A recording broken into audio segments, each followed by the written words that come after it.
نحمده ونصلي على رسوله الكريم اما بعد فاعوذ بالله من الشيطان الرجيم بسم الله الرحمن الرحيم ثم اورثنا الكتاب الذين اصطفينا من عبادنا فمنهم ظالم لنفسه ومنهم مقتصد ومنهم سابق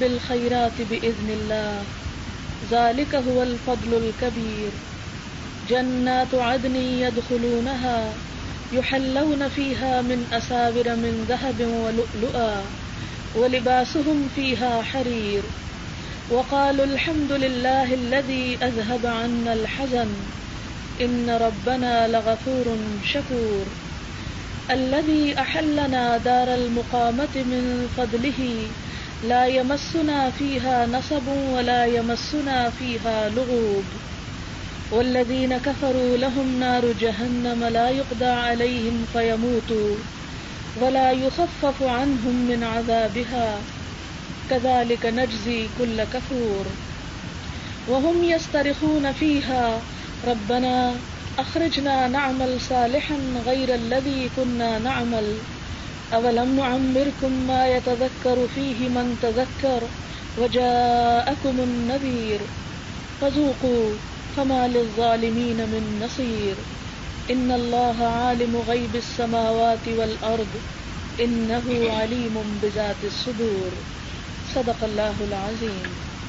شروع کرتی ہوں اللہ کے نام سے جو بے انتہا مہربان نہایت رحم فرمانے والا ہے۔ پھر ہم نے وارث بنایا اس کتاب کا اپنے بندوں میں سے ان لوگوں کو جنہیں ہم نے چن لیا، تو ان میں سے کچھ اپنی جان پر ظلم کرنے والے ہیں، کچھ درمیانی راہ چلنے والے ہیں، اور بعض ان میں سے نیکیوں میں آگے بڑھ جانے والے ہیں اللہ کے اذن سے۔ یہ بہت بڑا فضل ہے۔ ہمیشہ کے باغات جس میں وہ داخل ہوں گے، وہاں پر وہ سونے کے کنگن جن میں موتی جڑے ہوں گے پہنائے جائیں گے، اور ان کا لباس اس میں ریشم کا ہوگا، اور وہ کہیں گے الحمدللہ، اللہ کا شکر ہے جس نے ہم سے غم کو دور کیا، یقیناً ہمارا رب غفور الرحیم اور قدردان ہے، وہ جس نے ہمیں ہمیشگی کے گھر میں لا اتارا اپنے فضل سے۔ والذین کفروا لہم نار جہنم، اور جن لوگوں نے کفر کیا ان کے لیے جہنم کی آگ ہے، نہ ان پر فیصلہ کیا جائے گا کہ وہ مر جائیں، اور نہ ان سے عذاب ہلکا کیا جائے گا۔ اسی طرح ہم جزا دیتے ہیں ہر ناشکرے کو۔ وہ اس میں چیخ پکار کر رہے ہوں گے کہ اے ہمارے رب، ہمیں اس سے نکال کہ ہم اچھے کام کریں اس کے سوا جو ہم کیا کرتے تھے۔ اللہ تعالیٰ فرمائیں گے کیا بھلا ہم نے تم کو عمر نہ دی تھی کہ نصیحت پکڑتا اس میں جس نے نصیحت پکڑنا تھی، اور تمہارے پاس خبردار کرنے والا بھی آیا تھا۔ پس چکھو، ظالموں کے لیے کوئی بھی مددگار نہیں ہے۔ بے شک اللہ تعالیٰ آسمانوں اور زمین کے غیب جانتا ہے، یقیناً وہ سینوں کے بھید تک جانتا ہے۔ سورۃ فاطر کی آیت نمبر 32 سے 38 تک میں نے آپ کے سامنے پڑھا ہے، اور اس کا ترجمہ بھی۔ ارشاد باری تعالیٰ ہے ثم اورثنا الکتاب، پھر وارث بنا دیا ہم نے کتاب کا۔ الکتاب سے مراد آسمانی کتاب یعنی قرآن پاک ہے۔ کس کو وارث بنا دیا؟ الذین اصطفینا من عبادنا، جنہیں ہم نے اپنے بندوں میں سے چن لیا، یعنی امت مسلمہ کو۔ جیسے گزشتہ امتیں گزری اور ان کے پاس کتابیں آئیں، لیکن انہوں نے اپنی کتابوں میں تبدیلی کر لی، انہیں اپنی مرضی کے مطابق ڈھال لیا، اور شاید آپ کے علم میں ہو یہ بات کہ آج تک وہ کتاب کو اپنی مرضی کے مطابق ہر سال ڈھالتے ہیں اور ہر سال اس میں تبدیلیاں کرتے ہیں۔ اسے پڑھنے کے بعد جو چیز موجودہ دور کے مطابق نہیں ہوتی اسے ہٹا دیتے ہیں، اور جو چیزیں پسند کی ہوتی ہیں اس میں ڈال لیتے ہیں۔ اور اس کی ایک بہت بڑی مثال یہ واقعہ بھی ہے کہ اس صدی کے شروع میں جرمنی میں ایک شہر ہے میونخ، وہاں پر ایک ادارہ قائم کیا گیا جس کا مقصد یہ تھا کہ یہ دیکھا جائے کہ بائبل کے اندر کتنی تبدیلی ہوئی ہے، آج تک کتنے چینجز ہوئے ہیں۔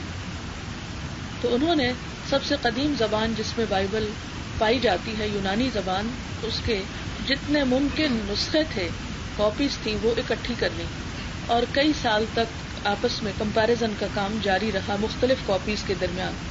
اور جو فائنل رپورٹ چھپی اس کے الفاظ یہ تھے کہ 2 لاکھ کے قریب اختلافی روایات ہیں، یعنی مختلف نسخوں میں جو اختلاف ہے ان روایات کو جمع کیا جائے تو 2 لاکھ بنتی ہیں. پھر اس کے بعد انہوں نے قرآن پاک کے بارے میں سوچا کہ اس کے بارے میں دعویٰ کیا جاتا ہے کہ یہ ایک محفوظ کتاب ہے، تو ہم اس کو دیکھتے ہیں کہ کہیں اس میں تو کوئی تبدیلی نہیں ہو چکی.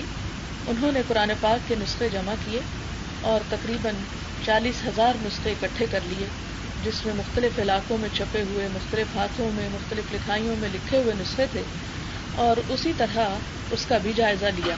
تو بالآخر جو رپورٹ سامنے آئی عارضی، وہ یہ تھی کہ قرآن میں ایک بھی اختلافی روایت نہیں. لیکن ہوا یہ کہ اس سے پہلے کہ وہ اپنی تحقیق کو کسی بھی طرح باہر لاتے، 2 ورلڈ وار میں اس عمارت کے اوپر ایک امریکی بم گرا اور ساری تحقیق سمیت اور عملے سمیت اور ہر چیز سمیت سب کچھ ملیا میٹ ہو گیا. تو یہ قرآن پاک کے ساتھ اگر کسی بھی قسم کی سازش تھی تو اس کا بھی اللہ تعالیٰ نے جیسے خود وعدہ کر رکھا ہے کہ ہم اس کی حفاظت کرنے والے ہیں، اس کی حفاظت بھی فرمائی. یہ وہ کتاب ہے کہ جس کے بارے میں صرف مسلمان نہیں، غیر مسلم بھی یہ کہتے ہیں کہ یہ سچی ترین کتاب ہے اور اس میں کوئی تبدیلی نہیں ہوئی. اس کتاب کا وارث بنایا گیا کس کو؟ امت مسلمہ کو. کون امت مسلمہ؟ میں اور آپ. ہمیں اس کا وارث بنایا گیا. اور جیسا کہ آپ جانتے ہیں کہ انبیاء علیہم السلام اپنے پیچھے مال و دولت چھوڑ کر نہیں جاتے، ان کا ورثہ علم ہوتا ہے. علماء انبیاء کے وارث ہوتے ہیں. اور آپ دیکھیں کہ جیسا کہ ایک اور حدیث میں آتا ہے کہ اللہ تعالیٰ علم کو نہیں اٹھاتا بلکہ وہ علماء کو اٹھا لیتا ہے، اور پھر جاہل ان کے وارث بن بیٹھتے ہیں جو خود بھی گمراہ ہوتے ہیں اور دوسروں کو بھی گمراہ کرتے ہیں.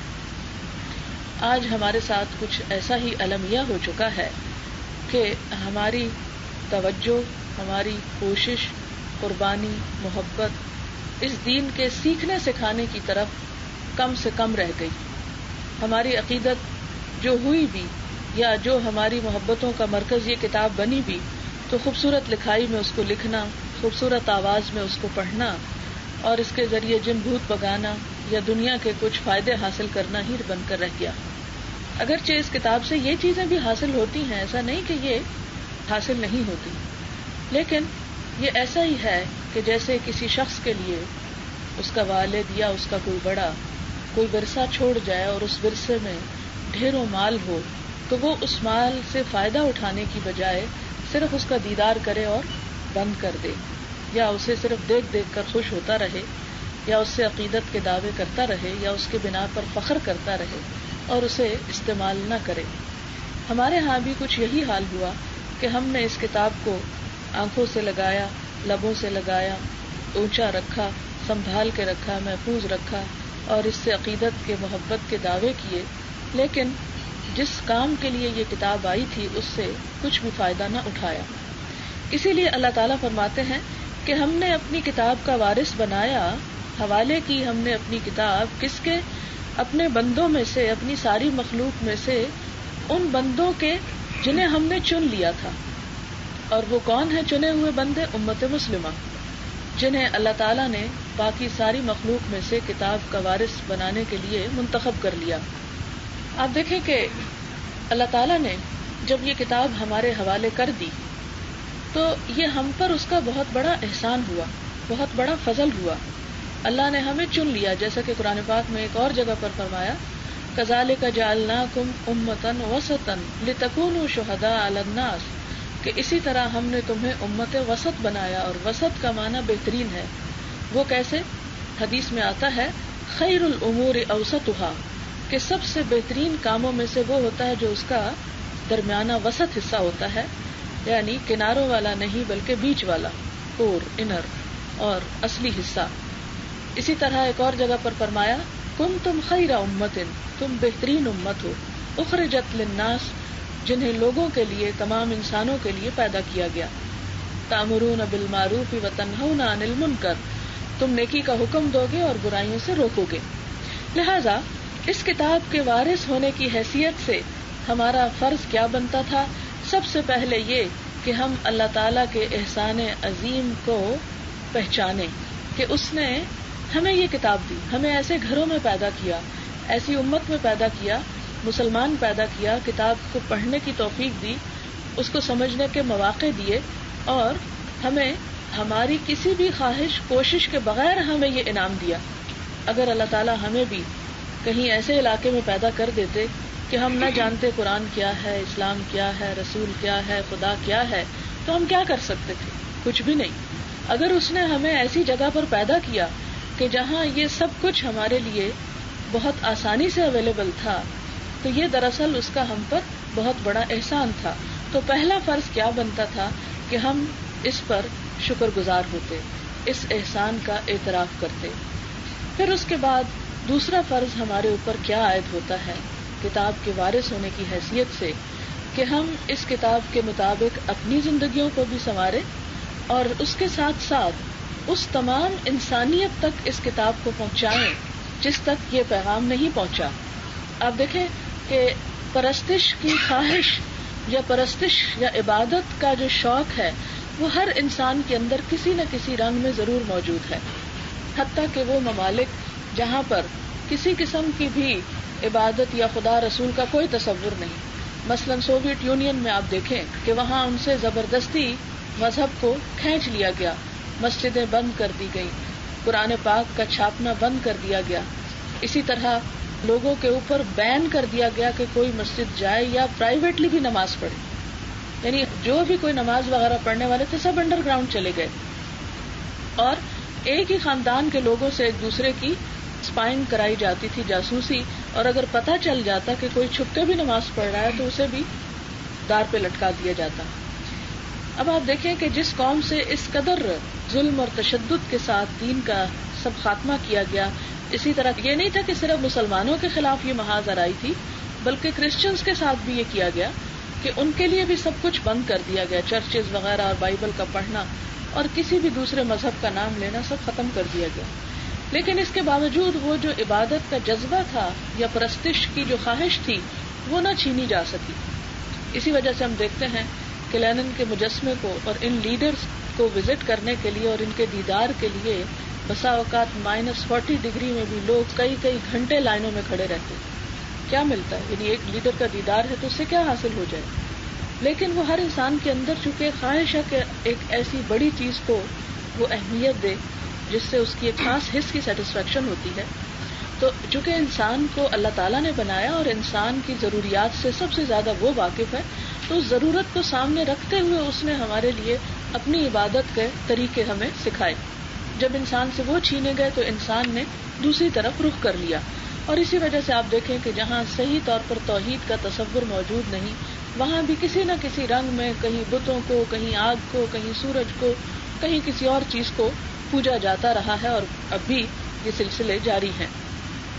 اب ایسی صورت میں کس کا فرض بنتا ہے کہ وہ لوگوں کو صحیح راستے پر لائے؟ انہی لوگوں کا کہ جن کو اللہ نے یہ سیدھا راستہ دکھا دیا، جن کو یہ کتاب دے دی اور جن کے پاس محفوظ شکل میں یہ کتاب موجود ہے۔ یہ امت مسلمہ کی ایک اجتماعی ذمہ داری تھی، کنتم خیر امت اخرجت للناس۔ یہ قرآن کی آیت ہے، کسی انسان کا قول نہیں، کہ تم بہترین امت ہو جسے لوگوں کے لیے پیدا کیا گیا کہ ان تک نیکی کا پیغام اور خدا کی پہچان عام کرو گے۔ لیکن امت کی حیثیت سے ہم اس پیغام، اس احساس کو اور اس بات کو بالکل بھول گئے۔ ہم نے بحیثیت مسلمان امت اپنی یہ ذمہ داری فراموش کر دی۔ اس کی ایک بڑی وجہ تو یہ کہ ہم ایک امت کی حیثیت سے تو ویسے بھی جی نہیں رہے، امت کی حیثیت سے ہماری شناخت ہی بہت خراب ہو گئی ہے۔ لیکن اللہ تعالیٰ نے صرف امت کی حیثیت سے ہی فرض عائد نہیں کیا، بلکہ ساتھ ہی فرمایا سورۃ آل عمران میں ہی کہ وَلْتَكُمْ مِنْكُمْ أُمَّةٌ، چاہیے کہ تم میں ایک گروہ ایسا موجود رہے، يَدْعُونَ إِلَى الْخَيْرِ، جو خیر کی دعوت دے، وَيَأْمُرُونَ بِالْمَعْرُوفِ وَيَنْهَوْنَ عَنِ الْمُنْكَرِ، نیکی کا حکم دے اور برائیوں سے روکے۔ آپ دیکھیں کہ جہاں امت کی بات کی گئی وہاں کیا ہے؟ تأمرون بالمعروف وتنہون عن المنکر۔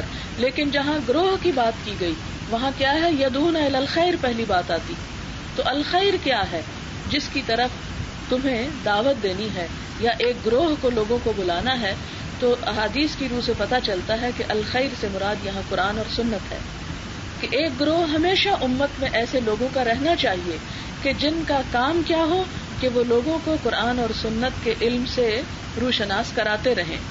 اس میں پھر آپ دیکھیے کہ جیسے کسی بھی معاشرے کی مادی ضروریات کو پورا کرنے کے لیے مختلف لوگ ہوتے ہیں، مثلا بیماریوں کے علاج کے لیے ڈاکٹرز ہیں، عمارتوں اور پلوں کی تعمیر کے لیے انجینئرز ہیں، جوتے بنانے کے لیے فیکٹریز ہیں، اور دوسری ضروریات پوری کرنے کے لیے بھی کئی ماہر ہیں، حتیٰ کہ چھوٹی چھوٹی ضروریات جو معاشرے کی ہوتی ہیں، مثلا بالوں کی کٹنگ ہے یا جوتوں کی مرمت ہے یا اور اسی طرح پلمبنگ ہے یا کارپینٹری ہے، مختلف جو ہماری ڈے ٹو ڈے لائف کی ضروریات ہوتی ہیں، اس کے لیے ہر سوسائٹی کے اندر، ہر معاشرے کے اندر یہ ماہر یا یہ کام جاننے والے پائے جانے چاہیے تاکہ ایک معاشرے کا کام جو ہے وہ اسموتھلی چلتا رہے۔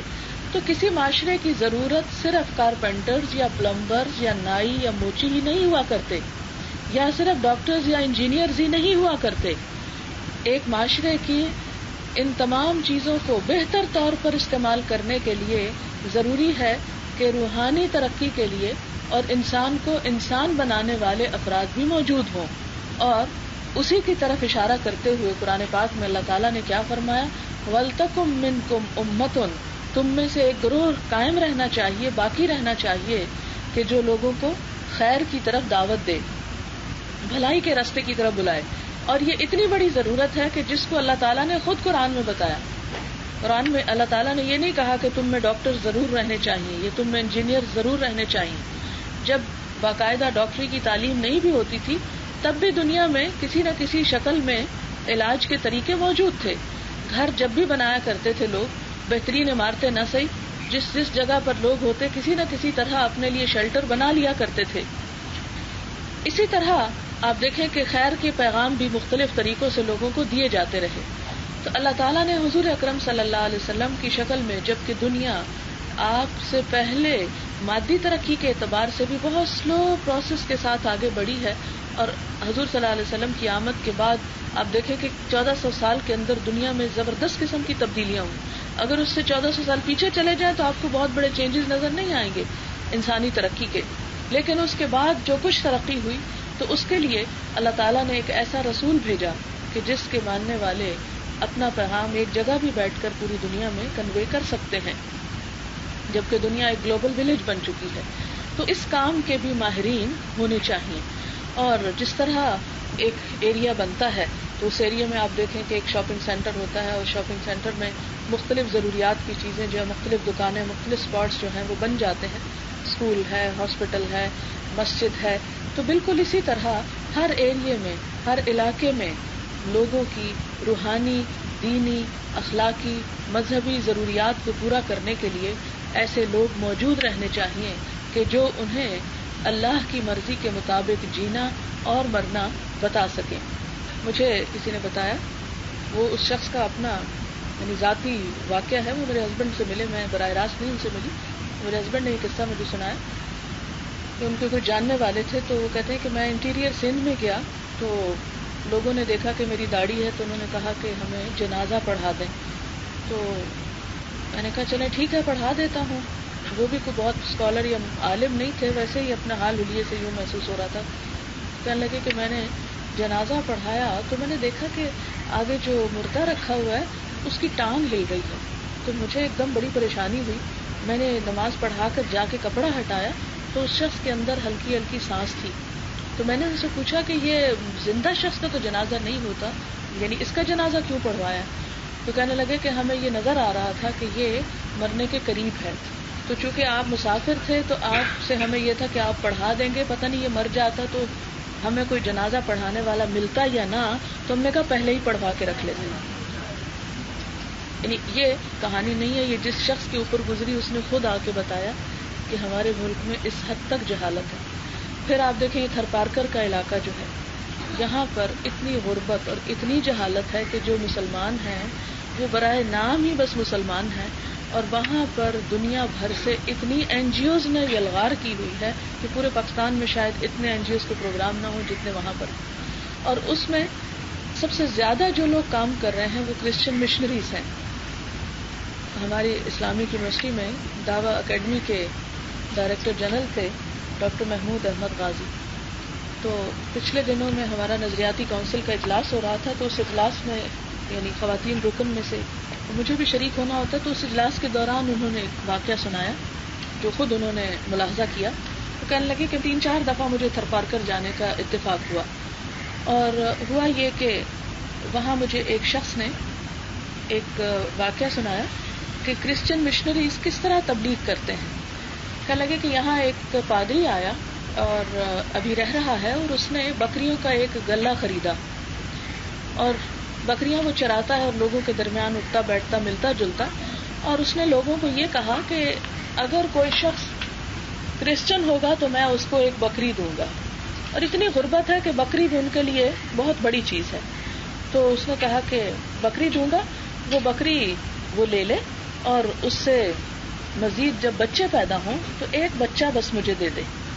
اور کہتے کہ کئی سال سے وہ یہی کر رہا ہے, بے شمار لوگوں کو کرسچن بنا چکا ہے ایک ایک بکری دے کے, اور اس کے گلے میں کمی نہیں آتی. کیونکہ جب وہ بکری آئندہ بچہ دیتی ہے تو وہ بچہ پھر لے لیتا ہے, پرانی بکریاں اس کی نکلتی جاتی ہیں اور نئی بکریاں شامل ہوتی جاتی ہیں, یعنی اس کا گلہ ویسے کا ویسا ہی ہے, اور اس ذریعے سے اس نے بے شمار لوگوں کو کرسچن کیا ہے.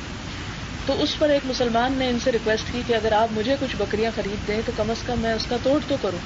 یہ کہنے لگے کہ اگر میں اکیڈمی کے فنڈ میں سے دیتا ہوں تو میں اسے جسٹیفائی نہیں کر سکتا, کوئی مانے گا نہیں کہ تبلیغ بکریوں کے ذریعے بھی ہو سکتی ہے. تو خیر کہتے کہ میں نے اپنے کچھ سورسز جمع کر کے تو کچھ بکریوں کا انتظام کیا اور اس کو دیا کہ تم کم از کم وہ لوگوں کے اندر جو لالچ ڈال کے ان کو عیسائی بنایا جا رہا ہے تو اس کو روکا تو جا سکے. تو بات یہ ہے کہ ہمیں اللہ تعالیٰ نے اتنی نعمتوں سے نوازا ہے, ہم اپنے گھروں میں اپنی زندگی میں اتنے محب ہیں کہ ہمیں اس بات کی پرواہ ہی نہیں کہ دنیا میں ہو کیا رہا ہے. خود ہمارے اپنے مسلمانوں پر کیا بیت رہی ہے, وہ مسلمان ان کا جینا تو کیا ان کا مرنا بھی اسلام کے مطابق ہے یا نہیں. اور یہ ایک حقیقت ہے کہ آپ اگر جا کے تھوڑا سروے کریں تو سچی بات ہے بہت سے لوگوں کو نماز جنازہ نہیں آتی ہوگی. تو ظاہر ہے کہ ایک شخص جس کے مرنے کے وقت اس کے لیے دعا کی جا سکتی, اگر وہ مرتے وقت بھی اس کو دعا نصیب نہیں ہوتی تو کتنی قابل رحم حالت ہے لوگوں کی کہ وہ خدا کو جا کے کیا منہ دکھائیں گے. اس وقت کس سے پوچھا جائے گا؟ ہم جیسے پڑھے لکھے سورسز رکھنے والے اور دنیاوی اعتبار سے جن کو اللہ نے بہت سی نعمتیں دے رکھی ہیں ان سے پوچھا جائے گا کہ تمہیں میں نے مسلمان بنایا تھا, اس کتاب کو تمہارے حوالے کیا تھا. کیونکہ ایسے علاقوں میں تو جو لوگ بستے ہیں ان کو تو قرآن کا نام بھی شاید نہ آتا ہو, اور قرآن ان میں سے کئی نے تو دیکھا بھی نہ ہو. کیونکہ بہت سارے علاقے ایسے ہیں کہ جن کے پاس روٹی کھانے کے پیسے نہیں ہیں, وہ قرآن کہاں سے خریدے گی. پھر اسی طرح یہ تو صرف پاکستان کی حالت ہے, کچھ ایسے علاقے ہیں کہ جہاں پر کہنے کو مسلمان بستے ہیں لیکن وہاں پر اسلام کے اعتبار سے کوئی چیز جو ہے وہ نہیں ہے. مثلا آج کل الہدا میں میرے پاس ایک اسٹوڈنٹ پڑھ رہی ہے, وہ آذربائیجان سے آئی ہے. آذربائیجان مسلمان اکثریت کا علاقہ ہے. تو جب یہ آزاد ہوئی یہ ریاستیں تو آذربائیجان کو بھی آزادی ملی اور پھر ان کا دوسرے ممالک میں آنا جانا ہوا. تو ایک بچی کو یہ پتہ چلا کہ پاکستان میں بہت اسلام ہے یا اسلامی جمہوریہ پاکستان ہے اور اسلام کے بارے میں بہت پڑھا جا سکتا ہے, تو وہ کسی طرح کوئی ریسورسز استعمال کر کے تو پاکستان آ گئی. اس کے والد بھی یونیورسٹی میں وہاں پڑھاتے ہیں, ماں بھی پڑھاتی ہے, اور خود 21 سال کی عمر میں وہ 2 کتابیں بھی لکھ چکی ہے. بہت ٹیلنٹڈ بچی. تو یہاں پر آئی, اسلامک یونیورسٹی میں گئی, پتہ چلا کہ 4-5 سال کا کورس ہوتا ہے. کسی طرح اسے ہمارے ادارے کا پتہ چلا تو میرے پاس آئی. اب ظاہر ہے کہ وہ نہ اردو جانتی نہ عربی جانتی, تو صرف انگریزی میں کچھ کمیونیکیٹ کر سکتی تھی. تو میں نے کہا ٹھیک ہے میں آپ کے لیے انتظام کروں گی اور آپ پڑھیں. اب میں نے اس کے ساتھ 2-3 اپنی ان بچیوں کو جنہوں نے انگریزی میں کیا مقرر کیا ہوا ہے, میں نے کہا کہ تم اپنے پیچھے کے حالات بتاؤ. تو وہ رونے لگی, کہتی ہے کہ میں نے عربی میں چھپا ہوا قرآن پہلی دفعہ آ کے پاکستان میں دیکھا ہے. کہتے ہیں ہمارے ملک میں اس طرح عربی ٹیکسٹ کے ساتھ اویلیبل ہی نہیں ہے. اور کہتی ہے کہ ہمارے یہاں مسجدوں میں اذان نہیں ہوتی. اگر کوشش کچھ علاقوں میں ہوئی ہے تو خود مسلمانوں نے کہا کہ ہمیں ڈسٹرب مت کرو, یعنی اذان نہیں دینے دیتے. پھر اسی طرح کہتی ہے کہ میں نماز پڑھتی تھی تو میرے والد کہتے تھے یہ میڈ ہو گئی ہے اور کریزی ہو گئی ہے کہ یہ سونے کے وقت میں اٹھ کے سویرے سویرے یہ کام شروع کر دیتی ہے. تو اس کو لگتا ہے کہ جیسے اللہ تعالیٰ نے ایک جسے چن لیا ہوتا ہے نا، کسی بندے کو خود رہنمائی دیتا ہے اور کہاں تک اسے پہنچا دیا. اب اس کے ذمہ میں نے کیا ہے کہ تم قرآن پاک کا اپنی لینگویج میں ساتھ ساتھ جو ہم سے پڑھ رہی ہے وہ ترجمہ کرو. ہوتا یہ تھا کہ جیسے میں کلاس میں لیکچر دے رہی ہوں تو ایک لڑکی انگریزی میں ساتھ ساتھ اسے لکھتی ہے، پھر وہ اس کو پڑھتی ہے، پھر گھر جا کے اس کو اپنی لینگویج میں ٹرانسلیٹ کر کے سارے نوٹس رکھ رہی ہے کہ واپس جا کے تو اسے انشاءاللہ چھپوائے گی. اور ہزاروں لاکھوں کی آبادی ہے کہ جن کے اسلام جاننے اور پڑھنے اور سیکھنے کے دور پار کوئی چانسز نہیں ہے، ان کو ضرورت ہی نہیں محسوس ہوتی اس چیز کی، خبر ہی نہیں ہے. اور وہ بتاتی ہے کہ ہمارے ملک میں کوئی منظم مسلمانوں کے گروپ تبلیغ کے لیے نہیں آئے، لیکن کرسچنز وہاں بھی پہنچے ہوئے.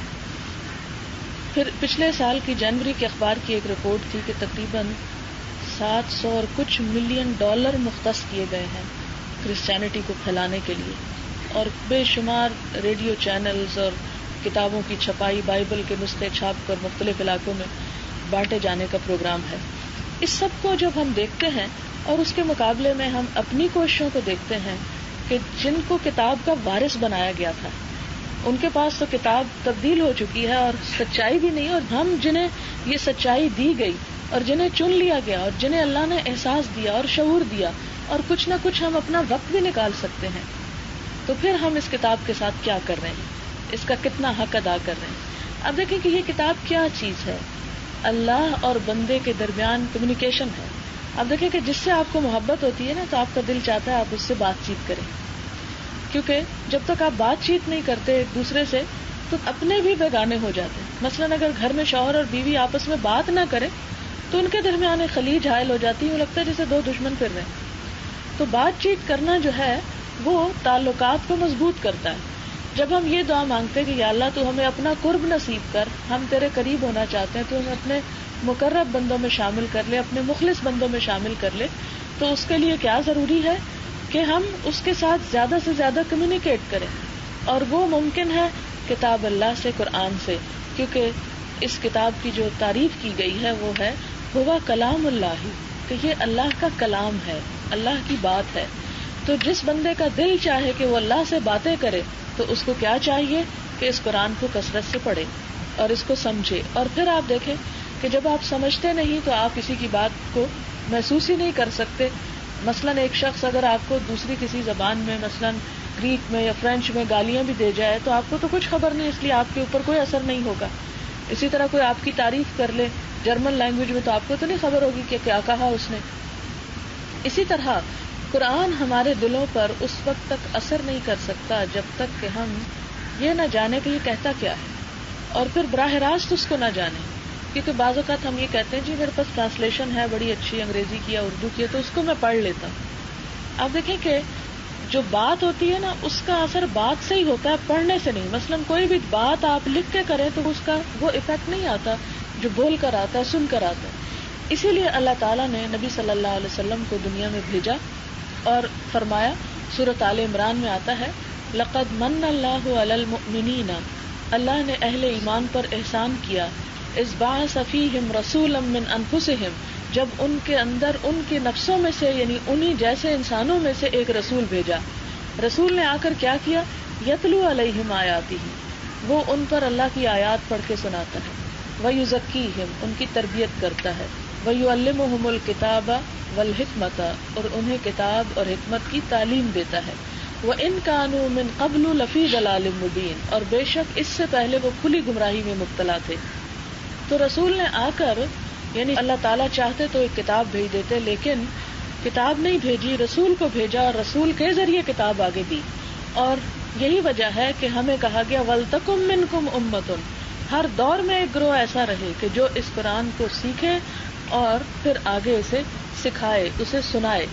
اسی لیے جو ہمارے الہدا کا جو پروگرام ہے بنیادی طور پر وہ تعلیم کا پروگرام ہے، اور اس میں اسی آیت کو مد نظر رکھ کر ہم نے ایک پروگرام ڈیزائن کیا ہے، اور اس کے 4 حصے ہیں. نمبر 1 یہ کہ تلاوت آیات، کہ ہر مسلمان کے اوپر لازم ہے کہ وہ اللہ تعالیٰ کی کتاب کو صحیح طور پر پڑھنا جانتا. اگر وہ صحیح طور پر پڑھتا نہیں تو وہ اس کا معنی بھی صحیح طور پر نہیں سمجھ سکتا، اس کا وہ صحیح ایفیکٹ اس کے دل پر آ ہی نہیں سکتا. مثلاً آپ دیکھیں کہ جب ایک لفظ کو آپ غلط پڑھ رہے ہوتے ہیں تو اس کا آپ کو ثواب کہاں سے ملے گا؟ اور آپ کہیں کہ نہیں جان بوجھ کر تو نہیں کر رہے، بس ہو گیا. مثلاً آپ روزانہ آپ ہنڈیا جب پکاتے ہیں تو اس میں کوئی نہ کوئی چیز بھول جایا کریں اور کم ڈال دیا کریں اور پھر کھا لیا کریں کہ بھول گئے ہم کیا ہوا.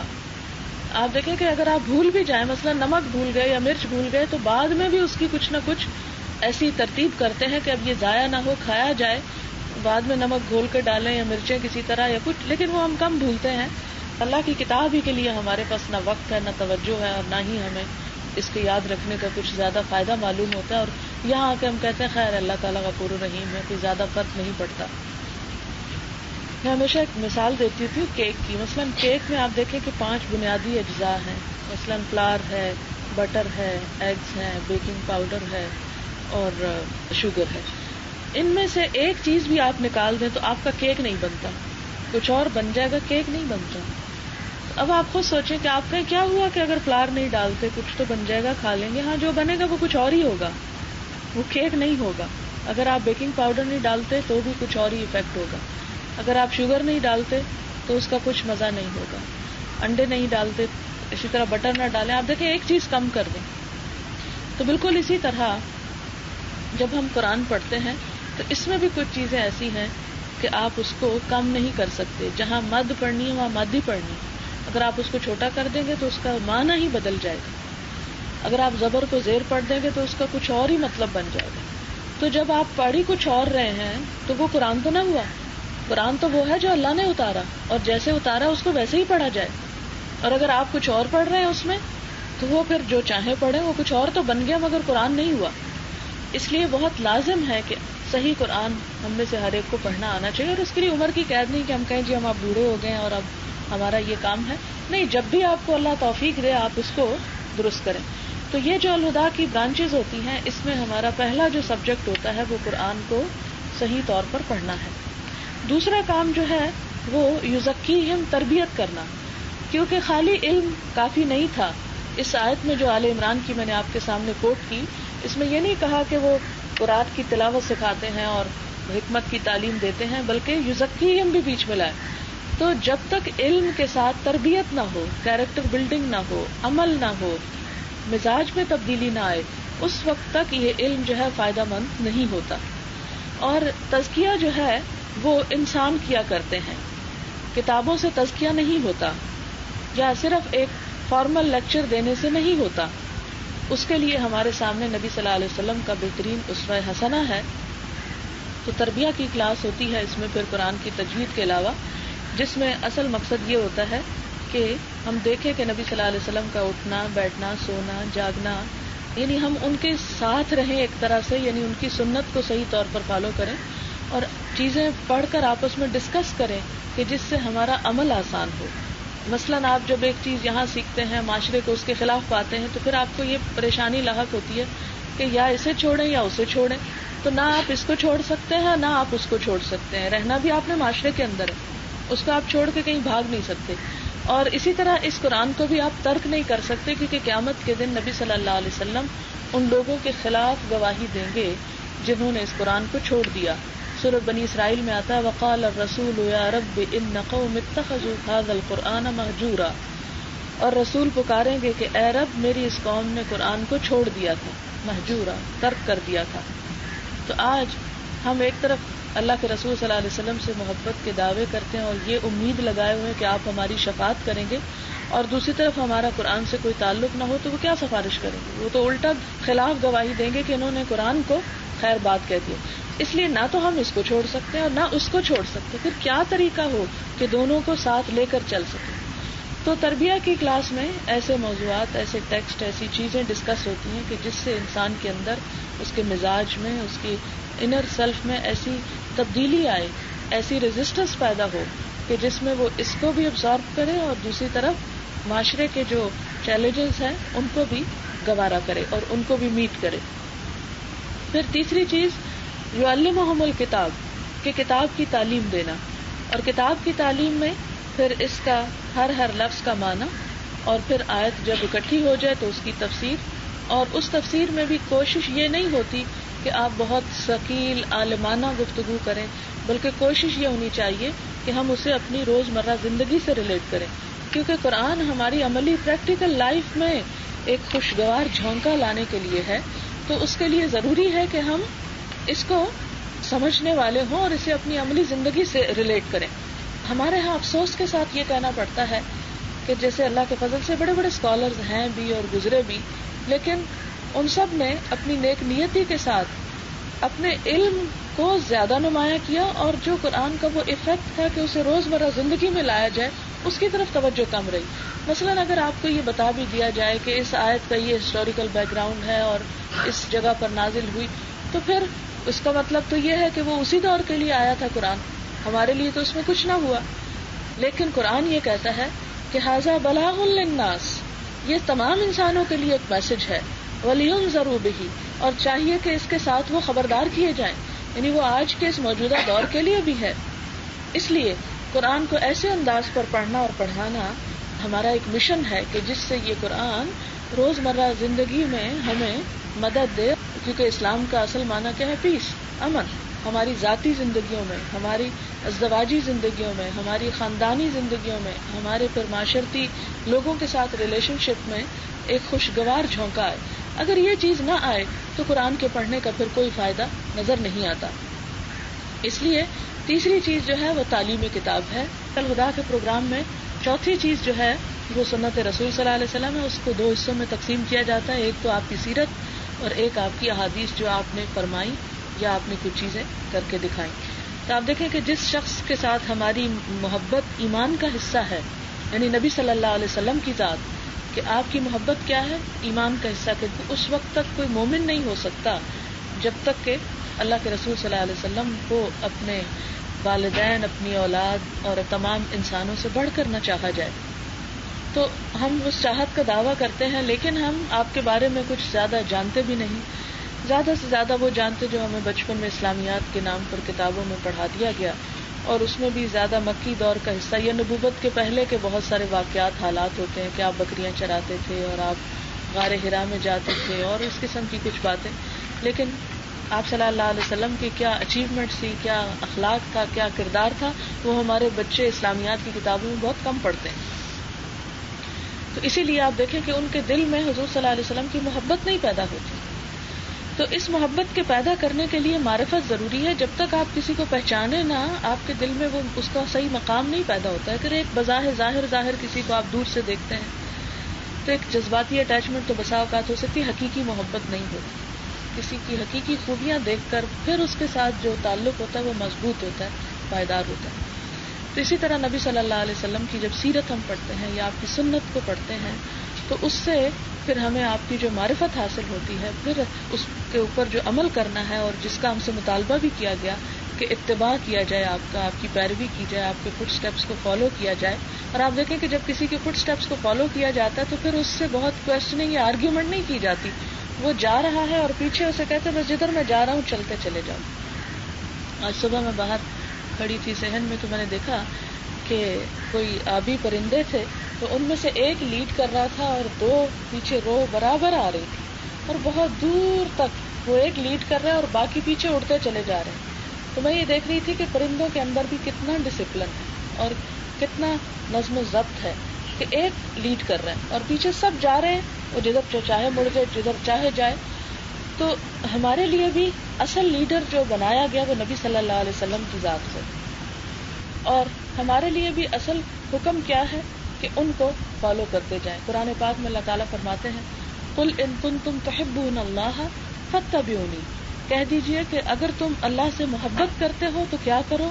فاتبعونی، میرا اتباع کرو، یعنی نبی صلی اللہ علیہ وسلم کو فالو کرو.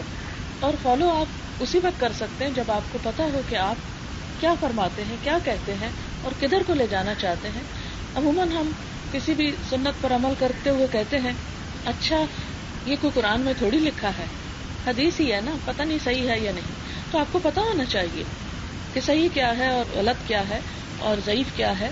تو ان تمام چیزوں کو جاننے کے لیے تھوڑا سا وقت اگر ہم نکال سکیں تو اس میں بہت فضیلت کی بات ہے اور اجر کی بات. پھر آپ دیکھیں کہ جو شخص علم حاصل کرنے کے لیے گھر سے نکلتا ہے، تو ساری مخلوق اس کے لیے دعائیں کرتی ہے، حتیٰ کہ سمندر کی مچھلیاں بھی اور بلوں میں چیونٹیاں بھی اس شخص کے لیے دعا کرتی ہیں، فرشتے اس کے لیے پر بچھاتے ہیں. اور ایک اور حدیث میں آتا ہے کہ وہ جنت کی راہ میں ہوتا ہے. اگر انسان کی موت علم حاصل کرتے ہوئے آ جائے تو اسے شہادت کی موت نصیب ہوتی ہے. تو یہ تمام فضیلت جو ہے یہ علم حاصل کرنے والوں کے لیے ہے. جیسے قرآن پاک میں ایک اور جگہ پر آتا ہے کہ یرفع اللہ الذین آمنوا والذین اوتوا العلم درجات، اللہ تعالیٰ بلندی عطا کرتا ہے ان لوگوں کو جو ایمان لائے، لیکن جو لوگ علم دیے گئے ان کے درجات اور بلند ہیں. والذین اوتوا العلم درجات، کہ اگر ایمان سے ایک درجہ ملا تو جتنا جتنا جس کے پاس علم ہے اتنا اتنا اس کو درجہ بلند ہو گیا. ابن عباس اس آیت کی تفسیر میں کہتے ہیں کہ اس درجے کو تم یوں سمجھو کہ جیسے تم میں سے کوئی شخص آسمان پر نظر ڈال کر ستاروں کو دیکھے، یعنی ایک درجہ اتنا بلند ہے. جیسے ایک اور حدیث میں آتا ہے بخاری کی کہ جنت کے 100 درجے ہیں، یعنی اتنی بلندیاں. دنیا میں ہم ایک گریڈ 16 میں سے 17 میں 17 میں سے 18 کے پیچھے ساری زندگی جو ہے ذلیل و خوار ہوتے ہیں. اگر کسی کا ایک اوپر ہو جائے تو اپنے آپ کو بڑی چیز سمجھتا ہے اور اپنے سے نیچے والے کو حقیر. تو آپ دیکھیں کہ جنت کے درجات کے لیے ہماری حسرت یا تمنا یا تڑپ یا اس کے لیے کوشش کیوں نہیں. تو وہ درجے جو ہیں وہ علم کے ذریعے حاصل ہوتے ہیں، اور جتنا اس میں کوئی محنت کرے اور کوشش کرے. اور اس کے لیے یہ کتاب جو ہے ہمیں بتاتی ہے کہ اللہ تعالیٰ اپنے بندوں کو پھر 3 حصوں میں بانٹ دیتے ہیں. ثم اورثنا الکتاب الذین اصطفینا من عبادنا، چن لیا ہم نے اپنے بندوں میں سے اس کتاب کے لیے جنہیں ہم نے پسند کیا. اب یہ بندے 3 طرح کے، یعنی چن تو لیا اللہ نے، کتاب تو دے دی. فمنہم ظالم لنفسہ، ان میں سے بعض ایسے ہیں جو اپنے اوپر ظلم کر رہے ہیں. ومنہم مقتصد، بعض ایسے ہیں جو بیچ کی راہ چل رہے ہیں. ومنہم سابق بالخیرات باذن اللہ، اور ان میں سے بعض ایسے ہیں جو نیکیوں کی طرف سبقت کرنے والے ہیں، دوڑنے والے ہیں اللہ کے اذن کے ساتھ. اب آپ اپنے آپ کو دیکھیں کہ آپ کہاں شامل ہوتے ہیں، کہاں پر کھڑے ہیں. 3 گروہ ہو گئے. دوبارہ دہراتی ہوں، کچھ ظالم ہیں اپنے اوپر ظلم کرنے والے، کچھ درمیانی راہ چلنے والے، اور کچھ آگے بڑھنے والے، دوڑنے والے.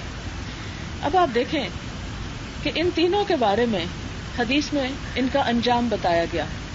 آپ نے فرمایا کہ وہ لوگ جو آگے بڑھنے والے ہیں وہ جنت میں بغیر حساب کے داخل کر لیے جائیں گے. یعنی جو اس پکار کو سنتے ہیں اور بغیر کسی حیل و حجت کے دوڑ پڑتے ہیں، لبیک کہہ کے بس آ گئے ہم، اللہ تو نے بلایا ہم آ گئے. اب آپ دیکھیں کہ جب انسان دوڑنا چاہتا ہے تو بہت کچھ اسے اپنے سے ہلکا کرنا پڑتا ہے، چھوڑنا پڑتا ہے. بہت سے لوگ ہم میں سے کہتے ہیں کہ ہمیں ٹائم نہیں ملتا. ٹائم کیوں نہیں ملتا؟ اس کی وجہ یہ کہ ہم نے اپنے انٹرسٹ، اتنی مصروفیات، اتنی ضروریات بڑھا رکھی ہیں کہ وہ چیزیں ہمیں پکڑے ہوئے ہیں، ہمیں اس کام کے لیے وقت ہی نہیں دیتی. تو اگر انسان نے آخرت کمانی ہے اور جنت کا طلبگار ہے تو دنیا کے کچھ انٹرسٹ جن کو ہم آسانی سے چھوڑ سکتے ہیں کچھ چھوڑنے پڑیں گے. اب اس کا فائدہ کیا ہوگا کہ جو لوگ اللہ کی راہ میں دوڑیں گے، بھاگیں گے. مثلاً آپ دیکھیں کہ اگر آپ گھر میں ہیں، صبح اٹھتے ہیں، چائے پی رہے ہیں، پھر ٹہلے ادھر ادھر، پھر ناشتہ کیا، اخبار پڑھی، سستائے، ادھر ادھر ہوئے، اور پھر تیار ہوئے، کہیں شاپنگ پہ نکل گئے، کہیں پارٹی پہ نکل گئے، پھر واپس آئے. تو اب آپ خود سوچیں کہ جب پڑھنے کے لیے آپ کو ٹائم نکالنا ہے اور پڑھنا بھی ایسا کہ اس کے لیے سبق بھی سنانا ہے، تو وہ جتنی سستی ہے اور غفلت ہے وہ سب خود بخود نکل جاتی ہے. وہ زندگی میں ایک دوڑ لگ جاتی ہے. دوڑ رہے ہیں آپ، دوڑ رہے ہیں.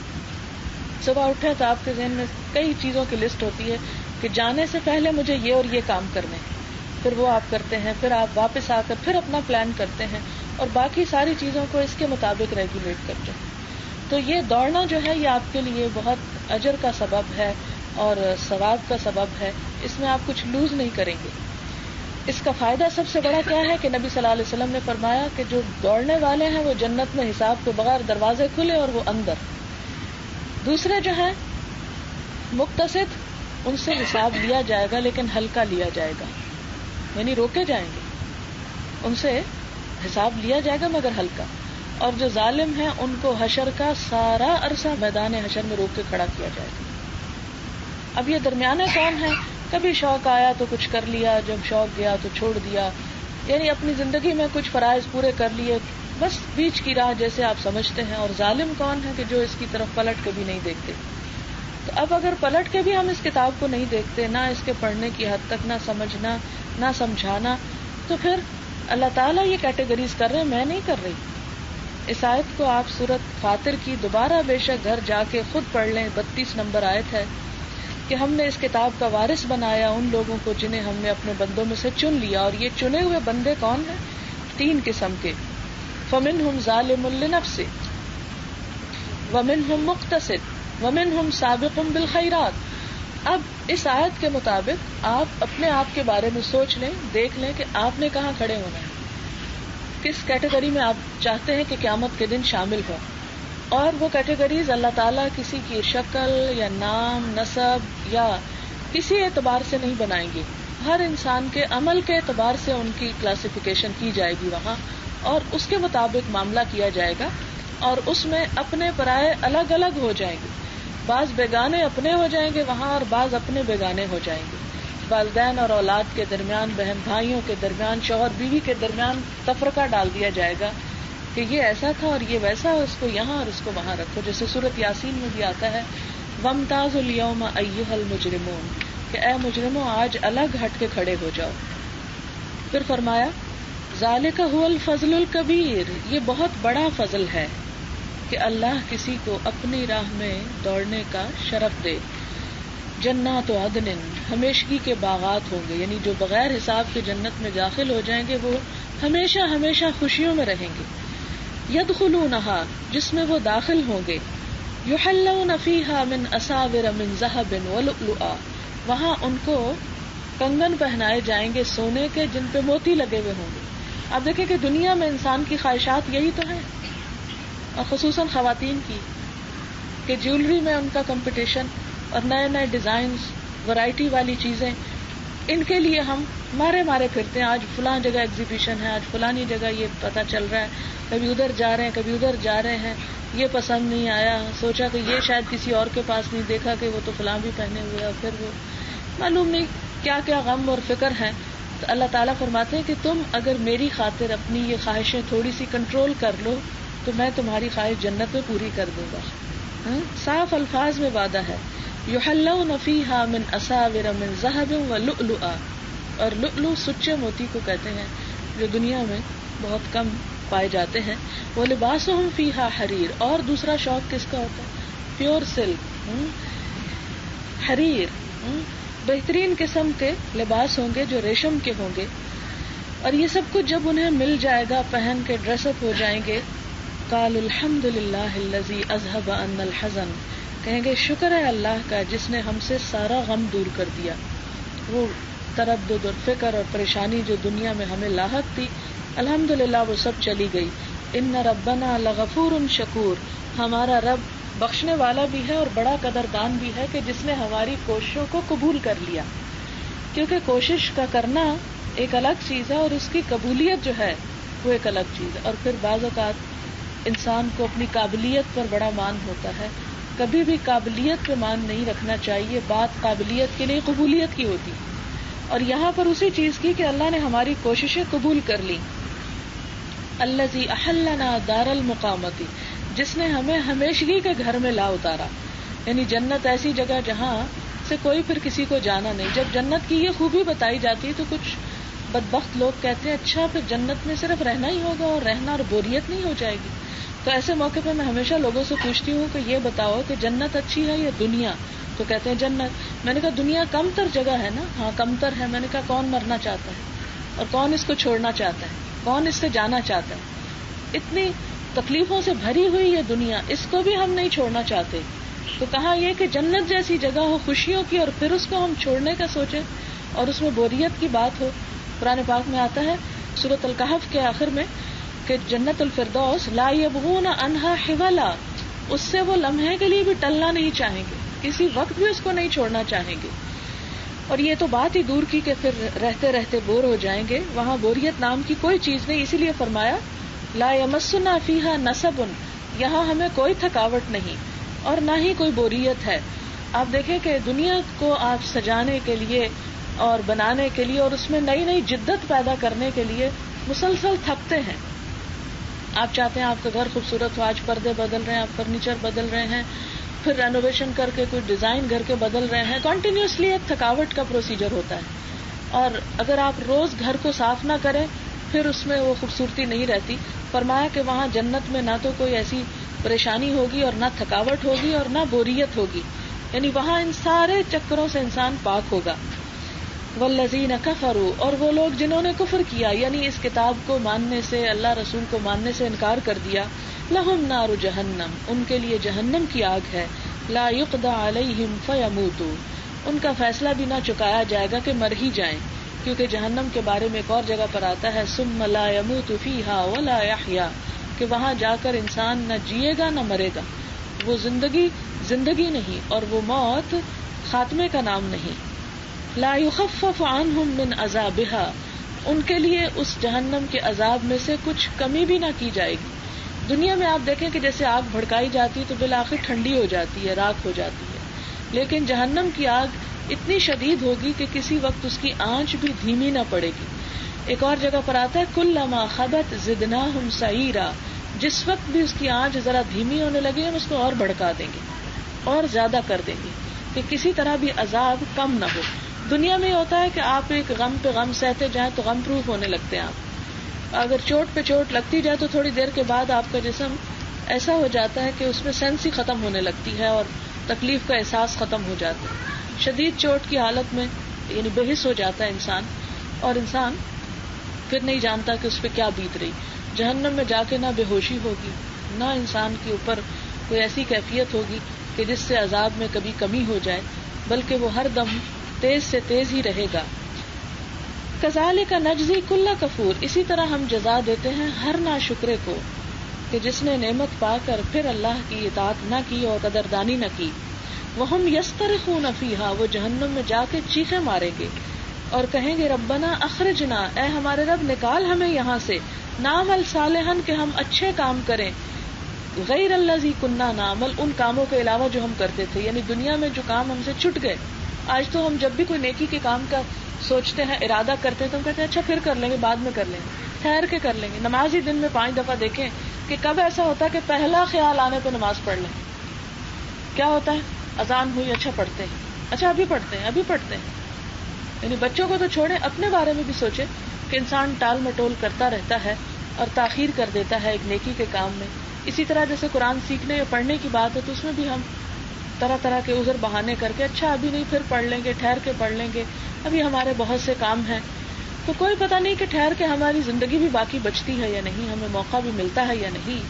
تو جو چیز یقینی ہے اس کو تو ہم چھوڑے ہوئے ہیں، اور جو چیز دنیا غیر یقینی ہے اس کو ہم پکڑے ہوئے ہیں. تو اس لیے ہمارے لیے نہایت ضروری ہے کہ جب نیکی کا موقع سامنے آ جائے تو پھر ہم اس میں سستی نہ کریں، پہلے یہ کر لیں اور باقی کام تو ہوتے رہیں گے، وہ تو ساری زندگی میں ساتھ چلیں گے. پھر اللہ تعالیٰ فرمائیں گے اولم نعمرکم، کیا ہم نے تمہیں عمر نہیں دی تھی، تمہیں زندگی نہیں دی تھی کہ اب تم آ کے چیخ چلا رہے ہو کہ واپس بھیجے کہ ہم اچھے کام کر کے آئیں. جو پہلے مہلت دی تھی کیا وہ مہلت نہ تھی؟ ما یتذکر فیہ من تذکر، کہ جس میں نصیحت پکڑنے والا نصیحت پکڑ سکتا تھا. یعنی تمہیں اتنا وقت دیا تھا، اتنی مہلت دی تھی کہ تم اپنے آپ کی اصلاح کر سکتے تھے، لیکن تم نے وہ نہ کی. وجاءکم النذیر، اور ڈرانے والا بھی تمہارے پاس آیا تھا، خبردار کرنے والے بھی آئے تھے. فذوقوا فما للظالمین من نصیر، چکھو مزہ عذاب کا، اب ظالموں کے لیے کوئی بھی مددگار نہیں ہے. کیونکہ انسان اپنے اوپر خود ظلم کرتا ہے کہ اپنے وسائل کو، اپنے دل دماغ کو، اپنے وقت کو، اپنے مال کو ایسے کاموں میں لگاتا ہے کہ جہاں کا نفع معمولی یا حقیر یا عارضی یا ناپائیدار ہے، اور ان چیزوں کی طرف توجہ کم جاتی ہے کہ جن کا نفع پرماننٹ ہے، ہمیشہ کے لیے ہے، اور جس میں انسان کو کچھ بھی نقصان نہ ہوگا. ان اللہ عالم غیب السماوات والارض، بے شک اللہ جاننے والا ہے آسمانوں اور زمین کے غیب. انہ علیم بذات الصدور، بے شک وہ جانتا ہے سینوں کے بھید بھی، کہ کس کے دل میں کیا چیز چھپی ہوئی ہے اور کس کے دل میں کیا خیالات ہیں، کون حقیقی عذر رکھتا ہے اور کون جان بوجھ کر کسی کام میں سستی کرنے والا ہے. تو اللہ تعالیٰ سے دعا ہے کہ ہمیں اس مقصد کو سمجھنے اور اس پر عمل کرنے کی توفیق عطا فرمائے. وآخر دعوانا ان الحمدللہ رب العالمین. سبحان اللہ والحمد للہ ولا الہ الا اللہ واللہ اکبر ولا حول ولا قوة الا باللہ العلی العظیم.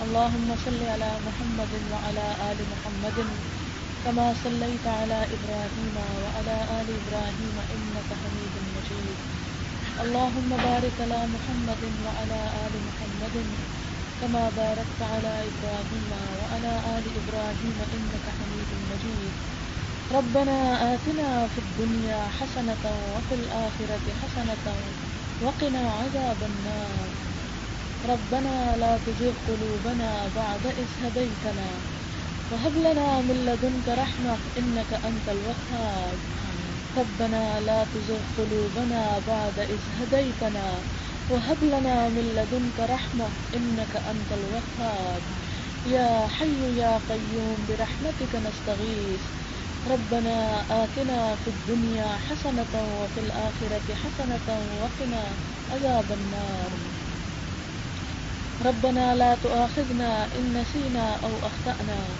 ربنا ولا تحمل علينا إسرا كما حملته على الذين من قبلنا ربنا ولا تحملنا ما لا طاقة لنا به واعف عنا واغفر لنا وارحمنا أنت مولانا فانصرنا على القوم الكافرين يا حي يا قيوم برحمتك نستغيث اللهم انفعنا بما علمتنا وعلمنا ما ينفعنا وزدنا علما اللهم اكفنا بحلالك عن حرامك وأغننا بفضلك عمن سواك يا حي يا قيوم برحمتك نستغيث اللهم إنا نسألك علما نافعا وعملا متقبلا ورزقا طيبا يا حي يا قيوم برحمتك نستغيث یا رب العالمین جو کچھ ہم نے قرآن پاک میں سے پڑھا ہے تو اسے اپنی رحمت سے قبول فرما اگر ہم سے نادانی میں کوئی بات غلط ہو گئی ہو تو ہمارے علم کی اصلاح فرما اور ہمیں بھٹکنے سے بچا ہمیں سیدھا راستہ دکھا اس پر چلنا سکھا اور اس پر استقامت عطا فرما ہمارے دلوں کو ہدایت کے لیے کھول دے ہمارے لیے اس کام کو آسان کر دے ہمارے دلوں میں اپنی محبت پیدا کر دے ہمارے اندر شوق اور ہمت پیدا کر دے یا اللہ ہماری ان حقیر کوششوں کو قبولیت کا درجہ عطا کر یا اللہ ہمیں صراط مستقیم پر قائم رکھنا ہمیں ہمارے نفس کے شر سے بچانا ہماری زبان کے شر سے بچانا ہمارے دل کے شر سے بچانا ہمیں ہر شر سے بچا کر صرف اور صرف اپنا بندہ بنا لے یا اللہ تو ہمارے گناہوں کو معاف کر دے ہمیں اپنا قرب نصیب فرما یا اللہ ہماری اولاد کو ہمارے حق میں صدقہ جاریہ بنا ہمیں اپنے والدین کے لیے صدقہ جاریہ بنا یا اللہ ان کی بخشش فرما ان کے درجات بلند فرما انہیں جنت الفردوس میں ٹھکانہ عطا فرما تمام بیماروں کو صحت عطا فرما یا اللہ ہماری اولاد کو ہماری آنکھوں کی ٹھنڈک بنا انہیں دنیا اور آخرت کی بہترین کامیابیاں عطا فرما یا رب العالمین اس گھر پر اپنی خیر و برکت نازل فرما یا اللہ یہ کام جو شروع کیا گیا ہے اپنی رحمت سے اسے قبول فرما یا اللہ اس میں برکت پیدا فرما ہر شر سے محفوظ رکھ یا اللہ اخلاص نیت کے ساتھ اس کو کرنے کی توفیق دے یا اللہ جو سیکھنے والے ہیں ان کو اپنا عمل بدلنے کی توفیق دے اپنے مرضی اور اپنے طریقے کے مطابق یا اللہ ہمیں نبی صلی اللہ علیہ وسلم کی سنت پر چلنا سکھا ہم سے وہ کام لے لے جس سے تو راضی ہو جائے رب اوزعنی ان اشکر نعمتک التي انعمت علی وعلى والدی وان اعمل صالحا ترضاه واصلح لي في ذریتی انی تبت الیک یا اللہ تو اپنی رحمت نازل فرما یا اللہ تو ہمارا خاتمہ ایمان پر فرمانا اور ہمیں بھٹکنے سے بچا لینا ہمارے اندر استقامت پیدا فرما اور ہمیں پوری امانت داری کے ساتھ اپنے اس کام کو کرنے کی توفیق دے ربنا تقبل منا انک انت السمیع العلیم وتب علینا انک انت التواب الرحیم وصلی اللہ تعالی علی خیر خلقہ محمد وعلى آلہ واصحابہ واہل بیتہ اجمعین برحمتک یا ارحم الراحمین الہی آمین سبحانک اللہم وبحمدک نشہد ان لا الہ الا انت نستغفرک ونتوب الیک